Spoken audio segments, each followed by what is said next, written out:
Hi friends. எப்போதும் போல் இல்லாமல் இன்றைக்கி டே வந்துட்டு ஒரு 7 மணி போல் தான் ஸ்டார்ட் ஆச்சு. நைட்டே ஹஸ்பண்ட் சொல்லிட்டாங்க காலையில் ஒரு ஃபங்க்ஷனுக்கு போகணும் அப்படின்னு சொல்லிட்டு. எப்போதுமே ஹஸ்பண்ட் வந்து ஃபங்க்ஷன் போனாங்கன்னா அங்கேயே சாப்பிட்டுக்குருவாங்க. வீட்டில் வந்துட்டு சாப்பாடு எதிர்பார்க்க மாட்டாங்க. சரி நானும் பாப்பாவும் தானே இருக்கோம், நம்ம சிம்பிளாகவே லஞ்ச் ரெடி பண்ணிக்கிடலாம் அப்படின்னு சொல்லிட்டு நைட்டே பிளான் பண்ணிட்டேன். அதனால தான் காலையில் 6 மணிக்கு எந்திரிக்கிறது. இன்றைக்கி பார்த்திங்கன்னா லேட்டாக எந்திரிச்சேன். ஒரு 7 மணி போல் தான் எந்திரிச்சிருந்தேன். நல்லா தூங்கியாச்சு. அதுக்கப்புறம் பார்த்திங்கன்னா காலையில் எந்திரிச்சதுமே டீ மட்டும் போட்டு கொடுத்தேன். ஹஸ்பண்ட் டீ மட்டும் குடிச்சிட்டு ஃபங்க்ஷனுக்கும் கிளம்பி போயிட்டாங்க. அதுக்கப்புறம் நான் வந்து என்னோடய வேலைகளை பார்க்க ஆரம்பித்தாச்சு. நைட்டே ஹோம்ஒர்க் பண்ணிவிட்டு தூங்குடான்னு சொன்னேன், ஆனால் என் பேச்சை கேட்கவே இல்லை. பாப்பா வந்துட்டு ஹோம்ஒர்க் பண்ணாமவே தூங்கிட்டாங்க.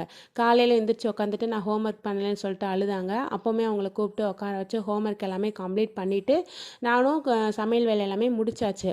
சிம்பிளாக லெமன் ரைஸ் வச்சுட்டு பொட்டேட்டோ ஃப்ரை தான் பண்ணியிருந்தேன். பாப்பா வந்து பொட்டேட்டோ ஃப்ரை வந்து சாப்பிட மாட்டாங்க அப்படின்னு சொல்லிட்டு அவங்களுக்காக நான் ஒரு ஆம்லேட் மட்டும் போட்டு தனியாக எடுத்து வச்சாச்சு. லஞ்ச் வேலை எல்லாமே முடிச்சுட்டு லஞ்ச் வந்து டிஃபன் பாக்ஸில் எல்லாமே எடுத்து வச்சுட்டு அதுக்கப்புறம் தான் பாப்பாவை குளிக்க வச்சுட்டு நானும் குளித்தேன். நான் குளிச்சுட்டு வந்த உடனேயே பாப்பாவுக்கு பார்த்தீங்க அப்படின்னா பொட்டு பவுடர் எல்லாமே வச்சுட்டு யூனிஃபார்மும் அப்படியே ஃபுல்லாக கம்ப்ளீட் பண்ணியாச்சு. யூனிஃபார்ம் எல்லாமே போட்டுட்டு அப்படியே கிச்சனுக்கு போயிட்டு டிஃபன் பாக்ஸில் எடுத்து வச்சிருந்த லஞ்ச் எல்லாத்தையுமே எடுத்து லஞ்சு பேக்குள்ளேயும் அரேஞ்ச் பண்ணி வச்சாச்சு. வச்சுட்டு காலையில் சாப்பிட்றதுக்கு தோசை தான் ஊற்றியிருந்தேன். நானும் சாப்பிட்டாச்சு, பாப்பாவும் சாப்பிட்டுட்டு ஃபைனலாக நானும் ட்ரெஸ் சேஞ்ச் பண்ணிவிட்டு அப்படியே நாங்கள் ஸ்கூலுக்கு கிளம்பிட்டோம். வழக்கம் போல் கதவை பூட்டிட்டு லஞ்சு பேக்கு, என்னோட பேக்கு, பாப்பாவோட பேக் எல்லாத்தையுமே எடுத்துகிட்டு நாங்கள் ஸ்கூலுக்கு போயிட்டோம். இந்த வீடியோ பிடிச்சிருந்தா மறக்காமல் நம்ம சேனலை சப்ஸ்கிரைப் பண்ணிக்கோங்க. லைக் அண்ட் ஷேர் பண்ணுங்கள். கமெண்ட் பண்ணுங்க, ஷேர் பண்ணுங்க. மறக்காமல் நம்ம சேனலை சப்ஸ்கிரைப் பண்ணிக்கோங்க.